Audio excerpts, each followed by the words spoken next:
Hello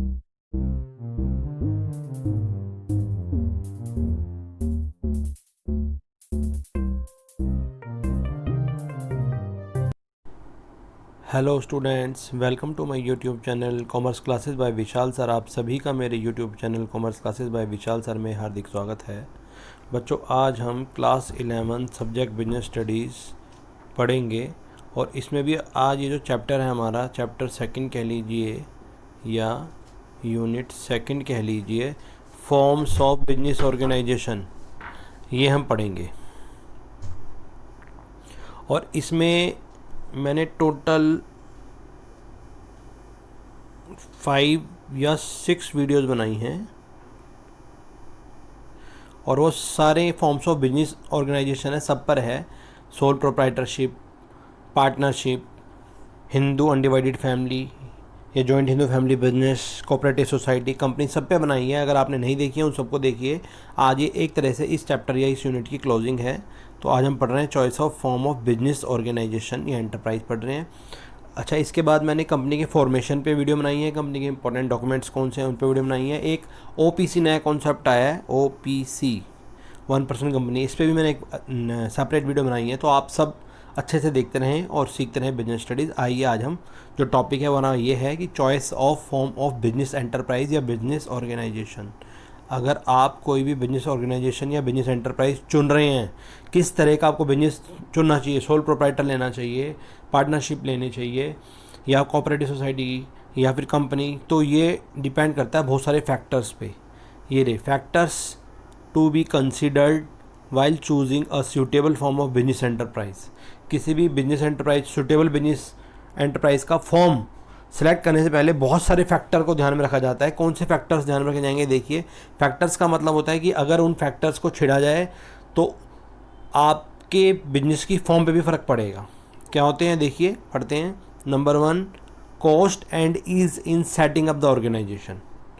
लागत कितनी है और आसानी कितनी है सेटिंग अप करने में ऑर्गेनाइजेशन को, ठीक है। कितनी कॉस्ट आती है, नंबर 1, और कितनी ईजीनेस है उसको सेटअप करने में। इसका बैलेंस बनाना पड़ता है हमें, बैलेंस,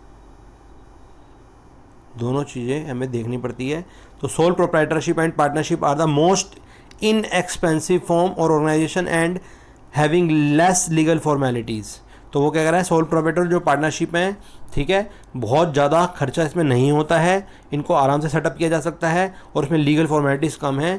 तो उस हिसाब से देख के अपने आप डिसीजन लेना चाहिए कि हमें सोल प्रोप्राइटर खोलना है या पार्टनरशिप खोलनी है, और क्योंकि कंपनी पे काफ़ी खर्चा आता है। सेकंड नंबर पे लायबिलिटी देखनी चाहिए, ठीक है। लायबिलिटी का मतलब डेप्ट कितने ज़्यादा हैं। From sides of investors, company form of organisation is more suitable as the risk involved is limited, ठीक है। तो लायबिलिटी कितनी देनी पड़ेगी आपको, क्योंकि जितने भी सोल प्रोप्राइटरशिप हैं, पार्टनरशिप हैं, इनमें अनलिमिटेड लायबिलिटी होती है, ठीक है, अनलिमिटेड लायबिलिटी। लेकिन जबकि कंपनी की बात करें हम, तो कंपनी में लिमिटेड होती है। तो ये फॉर्म देख के डिसीजन लेना चाहिए कि किस तरह के बिजनेस हम सेलेक्ट करना चाहते हैं। नंबर 3 है कॉन्टिन्यूटी। कॉन्टिन्यूटी का मतलब होता है sole proprietorship and partnership business organise lacks continuity. इनमें कॉन्टिन्यूटी नहीं होती, क्योंकि सोल प्रोप्राइटर में एक ही मालिक होता है, पार्टनरशिप में भी सिलेक्टेड पार्टनर्स होते हैं। अगर एक या दो पार्टनर की डेथ हो जाए, या एक जो सिंगल प्रोप्राइटर है उसकी डेथ हो जाए, या दिवाली हो जाए, या इंसेंट हो जाए, तो कुछ भी अगर हो जाए तो वो बिजनेस बंद करना पड़ जाता है, वो कंटिन्यू नहीं चलता, ठीक है। If the business is intended for a long period of time, company और cooperative society form of organisation are more suitable. अगर हम कंटिन्यूटी के हिसाब से देखें तो आप कहेंगे कोऑपरेटिव सोसाइटी और कंपनी, ये दोनों ज़्यादा रिलायबल हैं, ये काफ़ी लंबे चलते हैं, क्योंकि किसी के मरने का, जीने का, दिवाली होने का, ठीक है, कोई फ़र्क नहीं पड़ता किसी मेंबर का, डायरेक्टर का, ये एक के बाद एक अपना ऑटोमेटिकली जो नॉमिनी होते हैं उनको ट्रांसफ़र हो जाते हैं, सक्सेसिव को ट्रांसफ़र हो जाते हैं। तो इनकी कंटिन्यूटी ज़्यादा अच्छी है। नंबर 4 पे हम पढ़ रहे हैं मैनेजरियल एबिलिटी। मैनेजरियल एबिलिटी का मतलब होता है मैनेजर की योग्यता। सोल प्रोप्राइटर में बड़ा मुश्किल है, मैनेजर वाले सारे एक्सपीरियंस नहीं आ पाते, सारे फंक्शन एक मैनेजमेंट या एक आदमी सब कुछ नहीं कर सकता। जबकि कंपनी वगैरह में एक्सपर्ट्स अपॉइंट होते हैं, डायरेक्टर होते हैं, बोर्ड ऑफ डायरेक्टर होते हैं, एक्सपर्ट्स होते हैं, अलग ही मैनेजमेंट होती है। तो उस मैनेजमेंट में MBA वगैरह बंदे होते हैं, ठीक है। MBA के लिए हम HR डिपार्टमेंट भी बना देते हैं कई बार, तो इस पर ज़्यादा ऑप्शन होते हैं कंपनी में। लेकिन सोल प्राइवेट वगैरह में मैनेजबिलिटी लगभग जीरो ही होती है, बहुत ज़्यादा अच्छा एक्सपीरियंस नहीं होता। नंबर 5 में पढ़ रहे हैं capital consideration. If the business requires huge capital, अगर बिजनेस में ज़्यादा कैपिटल चाहिए, it should be organised as a company और कोऑपरेटिव सोसाइटी। ठीक है, अगर ज़्यादा कैपिटल चाहिए फिर कंपनी की फॉर्म ज़्यादा बेटर है, कोऑपरेटिव सोसाइटी की फॉर्म ज़्यादा बेटर है, in order to sole proprietor और पार्टनरशिप। सोल प्रोप्राइटर या पार्टनरशिप की बात हम करते हैं तो इनमें कम कैपिटल कंसिडरेशन होता है, इनमें ज़्यादा होता है कंपनी और इसमें। डिग्री ऑफ कंट्रोल, कंट्रोल कैसे आप करते हैं? If direct control over operations and decision making is required, proprietorship is more preferred. अगर आप चाहते हो सारा कंट्रोल एक ही आदमी के हाथ में रहे और पूरा कंट्रोल रहे तो उसके लिए भी सोल प्रोप्राइटरशिप ज़्यादा बेटर है। This one is sole proprietorship, ये ज़्यादा बेटर है। ठीक है, और वैसे जब ऐसा नहीं होता, डिग्री ऑफ कंट्रोल दूसरों के हाथों में ज़्यादा होता है तो कंपनीज वगैरह में, दूसरों के हाथों में, शेयर होल्डर वगैरह में पहुँच जाता है। नेचर ऑफ बिजनेस, ये काफ़ी इंपॉर्टेंट है टॉपिक। फॉर लार्ज बिजनेस, बड़े बड़े बिजनेस जितनी यूनिट्स हैं, where personal attention is not much required, company of organisation, company form of organisation is more suitable. अगर आप बहुत बड़ा बिजनेस खोलना चाहते हैं जहाँ पर ज़्यादा अटेंशन की ज़रूरत नहीं है तो कंपनी ज़्यादा बेस्ट है, और जहाँ ज़्यादा अटेंशन की ज़रूरत है वहाँ सोल प्रोप्राइटर और पार्टनरशिप ज़्यादा बेस्ट है। ठीक है, तो ये 7 फैक्टर्स से इन सब फैक्टर को किसी भी बिजनेस का फॉर्म सेलेक्ट किया जाता है एंटरप्राइज का। ठीक, अब हम पढ़ रहे हैं comparative evaluation forms of organisation. हमने सारे जितने भी पढ़े हैं आपके, sole proprietorship, partnership, company, cooperative society, इन सब का हम एक as a whole comparative study पढ़ रहे हैं, कौन सा बढ़िया है कौन सा नहीं। देखिए, ये कंपैरेटिव इवैल्यूएशन है सबका, ये बेसिस दे रखा है, ये सोल प्रोप्राइटरशिप है, ये पार्टनरशिप है, ये जॉइंट इनटू फैमिली बिजनेस है, ये कोऑपरेटिव सोसाइटी और एक कंपनी है। 1 2 3 4 5 टोटल 5 हो गए। देखें तो ये 1 हो गया, ये 2, ये 3, ये 4 और ये 5। अब हम पढ़ रहे हैं फॉर्मेशन। इजी, सोल प्रोप्राइटरशिप को बनाना बहुत इजी है और पार्टनरशिप को भी इजी, रजिस्ट्रेशन इज ऑप्शनल है, इसे भी बनाना इजी है और रजिस्ट्रेशन इसका ऑप्शनल होता है, मर्जी आपकी करें ना करें।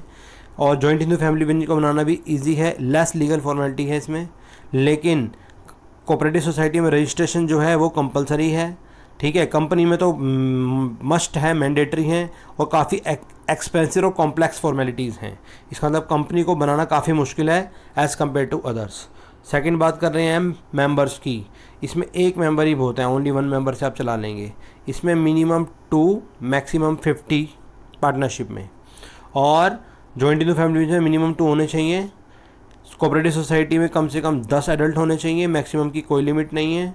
और जबकि प्राइवेट कंपनी की बात करें तो 2 और 200, जबकि पब्लिक कंपनी की बात करें 7 और अनलिमिटेड, मिनिमम 7 मैक्सिमम लिमिटेड, इसमें मिनिमम 2 और मैक्सिमम 200। कैपिटल की बात करें तो इसमें लिमिटेड कैपिटल लग पाती है, इसमें लिमिटेड है, इसमें लिमिटेड है, इसमें लिमिटेड है। 3 कोऑपरेटिव सोसाइटी में, पार्टनरशिप में और सोल प्रोप्राइटर में, और जबकि जॉइंट में तो एंसेस्ट्रियल प्रॉपर्टी लगती है पूर्वजों की, और जबकि कंपनी में लार्ज लेवल पे लगती है।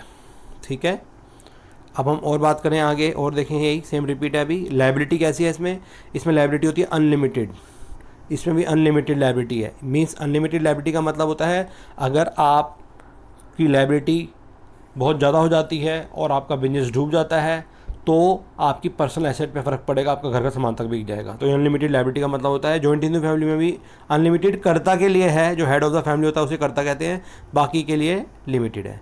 कोऑपरेटिव सोसाइटी में लिमिटेड है और इसमें भी लिमिटेड है। कंपनी में अप टू द जितने शेयर आपने खरीद रखे हैं उतनी होगी बस। आगे कंट्रोल एंड मैनेजमेंट, इसमें कंट्रोल मैनेजमेंट एक ही इंसान करता है, खुद ओनर। इसमें सारे पार्टनर करते हैं कंट्रोल मैनेजमेंट, इसमें करता है कंट्रोल मैनेजमेंट। इसमें जो बोर्ड इलेक्टेड होता है वो करता है और इसमें भी इलेक्टेड बोर्ड या बोर्ड ऑफ डायरेक्टर जो होते हैं वो करते हैं। ठीक है, कॉन्टीन्यूटी, ये अनस्टेबल है। कौन? सोल प्रोप्राइटरशिप कभी भी ख़त्म हो सकती है, ये उससे थोड़ी सी बेटर है। ठीक है, ये स्टेबल है इफ़ कर्ता डाइज।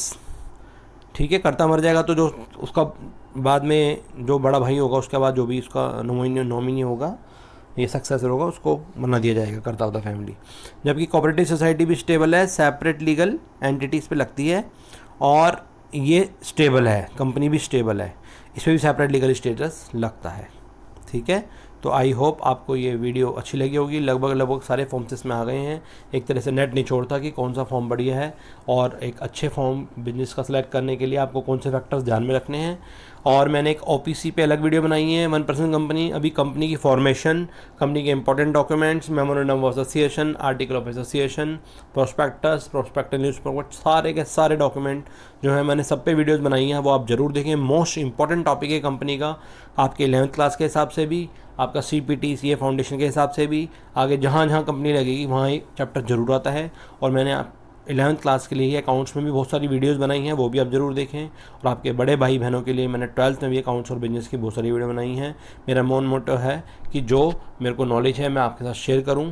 जब भी नॉलेज बांटते हैं वो एनहांस होती है, इसलिए मैं आपको भी कहूँगा कि आप भी इसको लाइक करें, शेयर करें और मेरे चैनल को अपने जैसे फ्रेंड्स में शेयर ज़रूर करें। इसी के साथ आप सभी का इस वीडियो को देखने के लिए बहुत बहुत धन्यवाद।